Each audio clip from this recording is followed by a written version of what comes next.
Pada tanggal 6 Agustus tahun 1945 kota Hiroshima dijatuhi bom atom pertama oleh Amerika Serikat. Kemudian pada 7 Agustus BPUPKI dibubarkan dan dibentuk PPKI. Pada 9 Agustus tahun 1945, kota Nagasaki Jepang dijatuhi bom atom kedua oleh Amerika Serikat.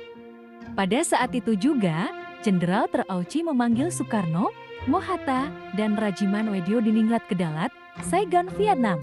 Pada 12 Agustus tahun 1945, Soekarno, Mohatta, dan Rajiman Weddiodiningrat ke Dalat bertemu Marsekal Terauchi yang menegaskan Jepang akan menyerahkan kemerdekaan kepada bangsa Indonesia. Saat Soekarno, Mohatta, dan Rajiman Weddiodiningrat kembali ke Indonesia, Sultan Syahrir mendesak Soekarno-Hatta untuk memproklamasikan kemerdekaan Indonesia.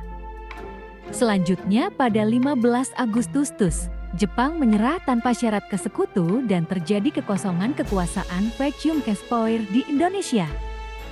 Golongan muda pun mendesak Soekarno segera memproklamasikan kemerdekaan paling lambat 16 Agustus tahun 1945. Soekarno menolak karena ingin meminta pendapat para anggota PPKI.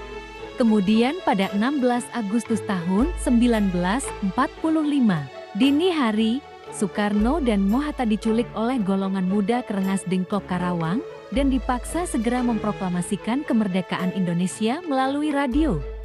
Malamnya, Soekarno dan Mohatta kembali ke Jakarta. Di rumah Laksamana Mide Tadashi, para tokoh nasional berkumpul untuk berunding tentang persiapan proklamasi kemerdekaan RI. Malam hingga pagi Soekarno dan Mohatta bersama golongan muda dan golongan tua membahas perumusan naskah proklamasi kemerdekaan Indonesia. 17 Agustus tahun 1945, pada jam 10 pagi Soekarno dan Mohatta membacakan teks naskah proklamasi kemerdekaan Republik Indonesia di Jalan Pegangsaan Timur ke-56. Proklamasi. Kami, bangsa Indonesia, dengan ini menyatakan kemerdekaan Indonesia. Hal-hal yang mengenai pemindahan kekuasaan dan lain-lain diselenggarakan dengan cara saksama dan dalam tempo yang sesingkat-singkatnya.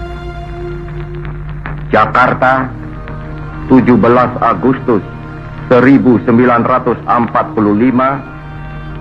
atas nama bangsa Indonesia, Soekarno, Hatta.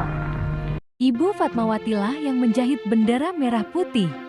Pengibar bendera merah putih saat proklamasi adalah Latif Handraningrat, Asuhut, dan Surastri Karma Trimurti.